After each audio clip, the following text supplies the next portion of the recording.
Have you ever wondered why some people find their great love at 20, marry, build a family, and live apparently happily ever after, while others seem destined for a longer, more solitary path?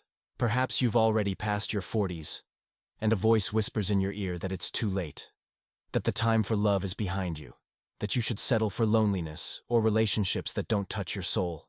But what if I told you there's a divine plan operating in your life, and that some of the most beautiful love stories begin precisely when the world says it's too late? Carl Jung wrote, "Your own path begins only after solitude." He discovered that certain souls need to traverse decades of preparation before being ready to recognize their true counterpart. In this video, you'll discover why some souls only find love late in life, and more importantly, you'll understand the secret signs that indicate you're being prepared for something extraordinary that may be much closer than you imagine. There's a crucial difference between those who give up too early and those who understand life's sacred timing.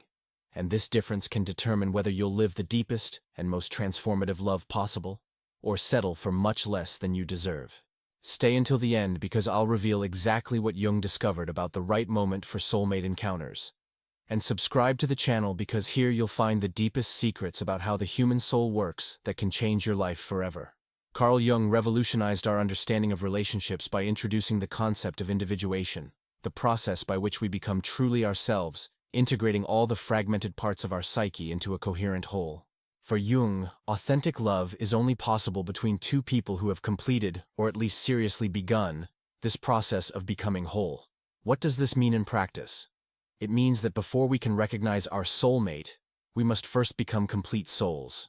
Jung identified 4 main archetypes that must be integrated during this process: the persona, our social mask; the shadow, our rejected aspects; the anima or animus, our inner counterpart of the opposite sex; and the self, our true integrated self. Most people fall in love with the other's persona, with the idealized version we present to the world. But mature love, the kind that withstands the test of time and difficulties, is born from recognizing and accepting the other's totality, including their shadow. And for this, we must first have looked our own shadow straight in the face, without fleeing from what we discover. Jung observed that many young relationships fail because they're based on unconscious projections. We project our inner image of the ideal partner onto the first person who awakens our passion, without really seeing who they are. It's like trying to fit a real person into a fantasy mold we've created in our minds. Late love has a different quality, because it arrives when we've already learned to distinguish between fantasy and reality, between projection and authentic perception. People who find love after 40, 50, or 60 often report a sensation of recognition, even greater than passion. It's as if they finally found someone who resonates with who they really are, not with who they thought they should be. This recognition is only possible when we complete what Jung called work on oneself. When we stop looking for someone to complete us and begin looking for someone to complement our wholeness. The difference is subtle but revolutionary. In the first case, love is born from lack. In the second, it's born from abundance. Jung also understood that certain souls have more complex karmic contracts, requiring greater preparation before the definitive encounter. These are often the most sensitive, creative, and spiritually oriented souls. Those who came to contribute something unique to the world, but who must first discover and polish this inner gift.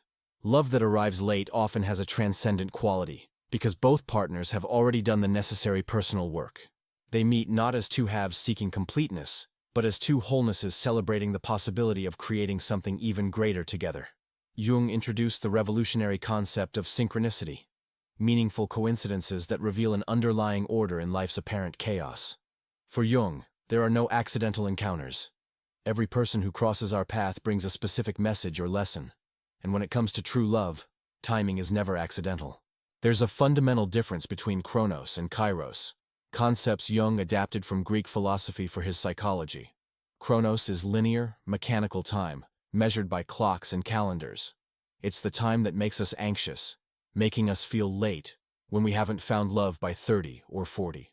Chyros, on the other hand, is divine, qualitative time, the perfect moment, when everything aligns for something significant to happen. Late love operates in Chyros time, not chronos. It arrives when your soul is ready to receive it, not when your mind believes it should arrive. Jung observed that the most spiritually evolved people often experience life's most important events in Chyros, moments of perfect synchronicity that reveal the universe's underlying intelligence. Think about the late love stories you know. They often involve impossible coincidences, two people who meet after decades, discovering they were always connected in invisible ways. Or someone who, on the day they finally make peace with solitude, meets the person they'll spend the rest of their life with. The wait isn't cosmic punishment, but cosmic care. During the years preceding the great encounter, life is secretly preparing us. Each romantic disappointment teaches us something about what we truly want. Each period of solitude forces us to develop a deeper relationship with ourselves. Each person who didn't work out brings us closer to clarity about who is truly compatible with our essence. Jung believed the soul has its own timelines, independent of social pressures or family expectations. Some souls need more time to mature because they came to grow more. It's like comparing a rose with an oak tree. Both are beautiful, but have completely different growth times. Divine timing also honors the fact that some lessons can only be learned in solitude. The ability to be genuinely well with oneself, to find purpose and joy independently of a romantic partner, is a spiritual achievement many people never reach. Those who do often discover that paradoxically, it's exactly at this moment of inner contentment that true love appears. Carl Jung studied medieval alchemical texts deeply, not as historical curiosity, but as precise metaphors for the psychological transformation process. The first stage of spiritual alchemy is called nigredo, the dark night of the soul, a period of dissolution and decomposition that precedes any true transformation. For many people who find love late in life, the preceding years were marked by this relational nigredo, relationships that ended painfully, periods of deep loneliness, questionings about their own worth, moments when they wondered if something was fundamentally wrong with them. What they don't understand is that this pain wasn't accidental. It was alchemical. Jung understood that nigredo is a necessary, not optional stage of spiritual growth. It's like the seed that must rot in Earth's darkness before it can germinate and flourish. During this period, the ego with its illusions and limited expectations must die so something more authentic can be born. In relationships, nigredo often manifests as a series of disappointments that gradually destroy our immature romantic fantasies. Perhaps you fell in love with emotionally unavailable people, repeating unconscious patterns from childhood. Or you tried to force relationships that had no real foundation, learning painfully that will alone doesn't create compatibility. Each heartbreak was, in reality, a breaking that allowed something truer to emerge. Jung observed that we often need to have our hearts broken in specific ways so they can open to more mature love. It's like breaking a hard shell that prevented inner growth. Prolonged solitude, which so many people fear and interpret as personal failure, may actually be a sacred period of gestation. During these alone years, deep aspects of personality have a chance to develop. You learn to be your own company, to find peace in your own presence, to nurture dreams and projects you might never have developed if constantly distracted by relationships. Jung wrote extensively about how the most difficult periods of his life were also the most creative and transformative. It was during his own dark night of the soul, after breaking with Freud, that he developed his deepest concepts about archetypes, individuation, and the collective unconscious. Relational nigredo also serves to burn old karmic patterns. Perhaps you repeated relationship dynamics from past generations, patterns of codependency, abandonment, or conditional love that needed to be consciously broken. The pain of relationships that didn't work can be seen as the alchemical fire that finally purified these patterns, freeing you to experience something entirely new. When we understand nigredo as a sacred process instead of personal failure, our relationship with our own history changes completely. Scars become medals of honor, evidence that we were brave enough to keep trying, growing, evolving, even when it hurt. One of the most liberating discoveries of the individuation process is the difference between needing love and choosing love. Jung identified need as a state of projection, when we see in the other something we think we lack. Choice, however, is born from integrity, when we're whole enough to recognize and celebrate another's wholeness. Most young loves are born from need for validation, companionship, social status, escape from loneliness, emotional or financial security. There's nothing wrong with these needs. They're part of human experience. But relationships based primarily on need have inherent fragility. When needs change or are met in other ways, the relationship loses its foundation. Late love often has a different quality because it arrives when we've already developed what Jung called self-containment. The ability to contain our own emotional life without needing others to constantly validate it. This doesn't mean becoming cold or overly independent, but rather developing inner stability that allows loving by genuine choice, not emotional emptiness. When you're self-sufficient, love becomes celebration, not compensation. You can appreciate the person for what they are, not for what they can do for you. You can contribute to the relationship from abundance, not lack. And paradoxically, it's exactly this type of self-sustained love that creates the deepest and most lasting bonds. Jung observed that people who completed at least partially their individuation process often attract partners who also did this inner work. It's as if there's a vibrational frequency that mature souls recognize in each other. They meet not because they need each other, but because they recognize the possibility of creating something beautiful together. The journey inward, not outward, is the most direct path to true love. During the years of solitude, you had the rare opportunity to really know who you are when you're not performing for anyone. You discovered your natural rhythms, authentic passions, non-negotiable values. You learned the difference between being alone and being lonely. This self-discovery is like preparing a garden before planting. You removed the weeds of toxic patterns, enriched the soil with self-compassion and self-knowledge, created ideal conditions for something beautiful to flourish. And when the right person finally arrives, they find not barren land needing salvation, but a flourishing garden ready for co-creation. Conscious solitude, different from suffered loneliness, is one of the most fertile states for spiritual growth. It's in silence that we learn to hear our inner voice. It's in the absence of relational distractions that we can finally develop our unique talents, explore our deep interests, create the life we truly want to live. Carl Jung understood that our capacity to give and receive love is directly related to the quality of relationship we have with ourselves. If we secretly believe we're inadequate, unworthy, or fundamentally flawed, we'll unconsciously sabotage any love that comes to us. It's impossible to receive what we don't believe we deserve. Many people who find love late in life spent years, sometimes decades, healing primordial wounds related to self-worth. These wounds often originate in childhood, in explicit or implicit messages received from parents, caregivers, or society about our intrinsic value. Jung identified the archetypes of inner father and inner mother as fundamental to our capacity to love and be loved. If our inner mother is critical and rejecting, we'll continue attracting partners who reflect this energy. If our inner father is absent or abusive, we may unconsciously choose relationships that recreate this painful family dynamic. Healing happens when we begin consciously rewriting these inner voices. Instead of waiting for a partner to validate us, we learn to be our own primary source of approval and care. We develop what Jung called the transcendent function, the ability to mediate between different aspects of our psyche and create inner harmony. This process often includes grieving the love we didn't receive as children, the validation we expected from others, the years we lost believing we weren't worthy of love. It's necessary grief that clears space for new possibilities. Many people resist this inner work because it seems selfish or indulgent. They prefer staying busy seeking love outside, not perceiving they're trying to fill a leaky bucket. Jung insisted that self-work isn't narcissism, but spiritual responsibility. How can we offer others what we can't give ourselves? Healing self-love also involves integrating our shadow, those aspects of ourselves we learn to reject or hide.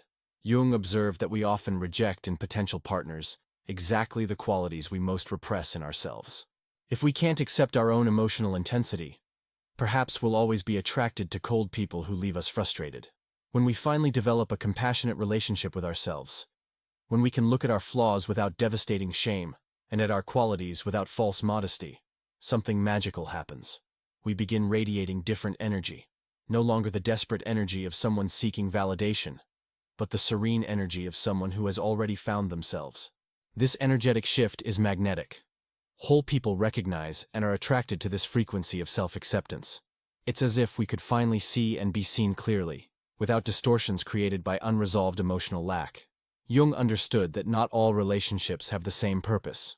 Some exist for pleasure, others for learning, still others for mutual spiritual growth. Love that arrives late in life often belongs to this last category. It's not just romance, but a form of joint spiritual awakening. These relationships have specific characteristics that distinguish them from more conventional connections. First, there's an element of recognition that transcends the physical or even emotional. It's as if two souls recognize each other from some deeper plane of existence. It's not necessarily love at first sight, but knowing at first sight, an inexplicable familiarity that goes beyond what they may have experienced together in this life. Jung explored the concept of conjunctio, the alchemical union of opposites that creates something completely new. In late love, we often see this dynamic in action. Two people who completed at least partially their individuation process meet and discover that together they can access states of consciousness, creativity, or service they couldn't reach alone. This type of love often comes with a sense of shared mission. It's not just about building a happy personal life, but contributing something to the world that's only possible through these two beings' specific union. It could be something grand like artistic work or humanitarian service, or something subtler like modeling a type of love that inspires others. Spiritual love is also characterized by a quality of inevitability. Both partners feel this encounter was always destined to happen, even though timing seemed late by conventional standards. There's a sense that all of life's previous events conspired to make this specific encounter possible. Jung observed that relationships with spiritual purpose often involve intense synchronicities, meaningful coincidences that seem orchestrated by higher intelligence. These couples often discover impossible connections in their past histories, near misses that only make sense in retrospect, or signs at the moment of meeting that confirm the union's cosmic importance. Late spiritual love is also often characterized by mutual ability to see beyond social masks straight to each other's essence. There's immediate intimacy that doesn't depend on time living together, but on soul-to-soul resonance that allows authentic vulnerability from the beginning. These relationships often demand less work in the conventional sense, because both partners already did the necessary inner work individually. Instead of needing to fix each other, they can focus on co-creating something greater than themselves. The transcendent quality of these encounters explains why they couldn't have happened earlier. Both souls needed all the previous years of preparation, growth, and purification to be ready to sustain this level of spiritual connection. The story of Rainer Maria Rilke and Lou Andreas Salome offers a fascinating example of how late love can be transformative and transcendent. Rilke, one of the 20th century's greatest poets, found in Lou not just a lover, but a spiritual mentor who catalyzed his artistic and personal evolution. They met when Rilke was 22 and Lou was 36, a significant age difference for the time. But it was only with maturity that both developed the capacity to sustain a connection that transcended conventional romance. Lou Andreas Salome, brilliant thinker who studied with Freud and became an analyst, represented for Rilke the embodiment of his anima, his inner feminine counterpart that Jung identified as essential for complete masculine psychological development. Through her, Rilke managed to access aspects of his creativity and sensitivity that remained blocked. Their correspondence reveals a relationship operating simultaneously on personal, artistic, and spiritual levels.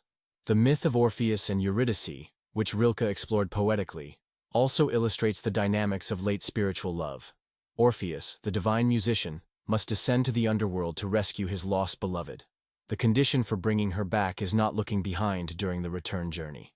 This myth symbolizes how true love sometimes requires us to traverse our own dark night of the soul, face our deepest fears, and have absolute faith in the process, even when we can't see the result. But it was through my dear friend Helena that I truly understood in practice how these forces operate in real life. Helena is one of the most extraordinary people I've ever met, an artist of exceptional talent who taught me more about late love than any book or theory. At 52, she had resigned herself to a life of creative celibacy, completely dedicated to developing her art and deeply healing family traumas she'd carried since childhood. I saw her as an example of a complete and accomplished woman, totally independent, financially stable, spiritually evolved. She'd created a life rich in meaning, full of deep friendships, important artistic projects, and solid connection with herself. She often told me with a serene smile, "I've made peace with solitude. I don't need anyone anymore to feel complete." And I sincerely believed she had found a different but equally valid way of living a full existence. Then, on a trip to a spiritual retreat in the English countryside, one of those self-discovery journeys she took regularly, something extraordinary happened. She met Claude, a retired philosophy professor going through the same personal growth journey. When Helena told me about this encounter, her eyes shone in a way I'd never seen before. It wasn't love at first sight, she explained. It was recognition at first sight. As if I'd finally found the person my soul had agreed to meet in this life. What most impressed me about Helena and Claude's story was how both had previous relationships that simply didn't work. But now, with maturity's perspective, both could see that each romantic failure had been essential preparation for this encounter. Claude had also gone through a difficult divorce, periods of conscious solitude, years of therapy and personal growth. Like Helena, he'd reached a point of peace with himself, accepting that perhaps romantic love simply wasn't part of his destiny. What fascinated me watching their relationship develop was that it wasn't just about emotional compatibility or physical attraction, though both existed. It was something much deeper, mutual capacity to catalyze each other's creativity and spiritual growth. Helena discovered she created her best works when Claude was present, while he began writing with philosophical depth he'd never achieved alone. Together, they initiated an extraordinary project combining visual art and philosophy, creating exhibitions and workshops that touched people transformatively. Helena confessed to me she'd never experienced this quality of coming home that completely transcended the romantic novelty characterizing younger relationships. It's as if my whole life had been preparation for meeting Claude, she told me during one of our weekly coffees. Every pain I went through, every wound I healed, every work I created, everything was part of making me the person capable of recognizing and valuing this love when it appeared. The timing was also perfect in ways they couldn't have predicted. Both were financially stable, emotionally mature, free from family responsibilities that could have complicated an earlier union. Their adult children from past relationships became close friends, creating a harmonious extended family celebrating their parents' happiness. There was no pressure, no rush, no social agenda to fulfill, just two mature people consciously choosing to share a life already full of meaning. These examples illustrate how late love often has a quality of completion, not in the sense of ending, but of fulfillment. It's as if the entire life had been preparation for this specific encounter, and when it finally happens, everything makes sense retrospectively. Carl Jung dedicated much of his work to understanding how unconscious complexes influence our relationships. Complexes are emotionally charged sets of ideas, feelings, and memories that operate autonomously in our psyche, often sabotaging our conscious efforts to create healthy relationships. For many people who find love late, the previous years were a gradual process of identifying and dissolving these relational complexes. Perhaps you repeated the pattern of falling in love with emotionally unavailable people, unconsciously recreating the dynamic of seeking love from an absent father. Or you consistently attracted partners who needed saving, activating a savior complex based on low self-esteem. Jung observed these patterns repeat automatically until brought to consciousness. It's as if our psyche insisted on placing us in situations that activate our emotional blind spots, eventually forcing us to look at them. Each relationship that didn't work can be seen as learning opportunity about unconscious patterns that needed healing. The process of breaking these patterns often requires what Jung called conscious suffering, willingness to fully feel emotional pain instead of immediately seeking distraction or relief in another relationship. It's during these periods of conscious solitude that we can observe our patterns without being emotionally involved in perpetuating them. Therapy, deep self-knowledge, and practices like meditation or reflective journaling can accelerate this awakening process. But sometimes life itself provides necessary lessons through experiences that force us to confront our most stubborn complexes. A painful separation can finally show us how our abandonment fear created exactly the dynamics we feared. Jung emphasized the importance of withdrawing projections, stopping seeing in the other what actually exists in ourselves. If we're always attracted to emotionally cold people, perhaps we need to explore our own relationship with emotional intimacy. If we consistently get involved with unstable people, it might be time to examine our own relationship with security and predictability. Relational maturation happens when we stop trying to change the other and begin focusing on our own transformation. Ironically, it's exactly when we stop trying to control potential partners' behavior that we begin attracting more whole and compatible people. Another common pattern needing breaking is the tendency to romanticize relational suffering. Our culture often equates love with drama, passion with pain. Jung reminds us that healthy relationships are characterized by inner peace, not constant emotional roller coasters. Silence, deliberate periods of not seeking relationships, can be a powerful tool for breaking compulsive patterns. It's in this silence we can hear our true voice, distinguish between authentic desire and neurotic need, and develop clarity about what we really want in a partner. Love that arrives after 40, 50, or 60 has a paradoxical lightness. After decades learning that no one can complete us, that happiness must come from within, that relationships are conscious choices, not desperate needs, we can finally love without the suffocating intensity of emotional dependence. This lightness doesn't mean superficiality. On the contrary, it means depth without drama. It means the ability to be genuinely present with another human being without trying to change, control, or use them to supply our own lacks. It's a form of love that honors mutual autonomy while celebrating chosen interdependence. Mature relationships are less about passion in the traditional sense and more about complicity. There's a quality of partnership that transcends romance. Two people who choose each other as companions for life's journey, who support each other in spiritual growth, who create together something more meaningful than they could create alone. Communication in mature relationships also has a different quality. Less subtle manipulation, fewer psychological games, fewer attempts to control the other through emotional blackmail or manufactured drama, more direct honesty, greater ability to resolve conflicts without attacking the other's character, more skill in asking for what's needed without demanding or expecting the other to guess. Jung observed that people who significantly completed their individuation process often develop greater tolerance for paradoxes and ambiguities. This translates into more flexible relationships, where there's no need for the partner to be perfect or fit rigid categories. There's space for both to continue evolving without fear that personal changes threaten the relationship. Intimate life in mature relationships also often has a different quality. Less performance, fewer attempts to impress, more authentic presence and vulnerability. When two people know each other deeply and accept each other completely, physical intimacy can reach levels of connection impossible when we're still trying to maintain facades. Perhaps most importantly, mature love allows both partners to maintain healthy separate identities.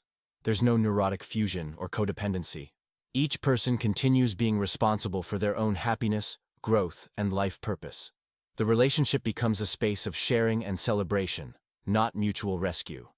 What previously seemed like delay reveals itself as perfect timing. All those years of individual growth, emotional healing, career development, and value clarification created ideal conditions for a relationship that can flourish without the typical complications of premature unions. If you've made it this far, I want you to know you're not late for anything at all. Every year you spent single, every relationship that didn't work, every moment of solitude that made you question your worth, all of this was sacred preparation for the love that's coming, or that perhaps has already arrived and you're just beginning to recognize its true nature. Carl Jung taught us that the soul's journey doesn't follow social timetables. The process of becoming truly who we are, integrating our shadow, discovering our unique purpose, healing our primordial wounds, happens in Chyros time, not Chronos. And true love is only possible when we complete at least partially this inner journey. The heart that's been broken several times isn't damaged, it's expanded. The person who learned to be well with themselves isn't closed to love. They're prepared for the type of love that doesn't depend on neurotic need, but is born from mutual celebration. The soul that spent years seeking meaning in solitude didn't waste time. It created inner space for a relationship that can transcend ego limitations. Your sensitivity isn't a flaw that makes you hard to love. It's a gift that enables deeper connections. Your demanding standards aren't neuroses that should be abandoned. They're spiritual discrimination protecting you from relationships that don't honor your true nature. Your need to grow and evolve doesn't make you a complicated partner. It makes you someone who can participate in a union serving mutual awakening. Trust in the universe's perfect timing. If love hasn't arrived yet, it's because your heart is still becoming a more worthy home to receive it. If it arrived recently, celebrate the perfect synchronicity that allowed two prepared souls to recognize each other. In both cases, you're exactly where you need to be in your unique journey of individuation and love. As Jung reminded us, nothing truly valuable happens without passing through the unconscious, without traversing darkness, without honoring the gestation times that precede every birth. Your late love isn't evidence of personal inadequacy. It's evidence that you came to the world to grow deeply, love consciously, and contribute something unique that's only possible through the spiritual maturity you developed during all those years of apparently solitary preparation. The universe has its own timelines for matters of the heart, and your heart, with all its depth and complexity, deserves love that matches the journey you've traveled to get here. And to close, leave in the comments, "My time to love is coming." So I know you understood it's never too late to live a great encounter. And if this content touched your heart, consider supporting this channel. Your presence and care make it possible to continue bringing deep reflections about the mysteries of the human soul. See you in the next video, where we'll explore more secrets of the inner universe according to Carl Jung. Until then, keep your heart open and confident. Love is on its way.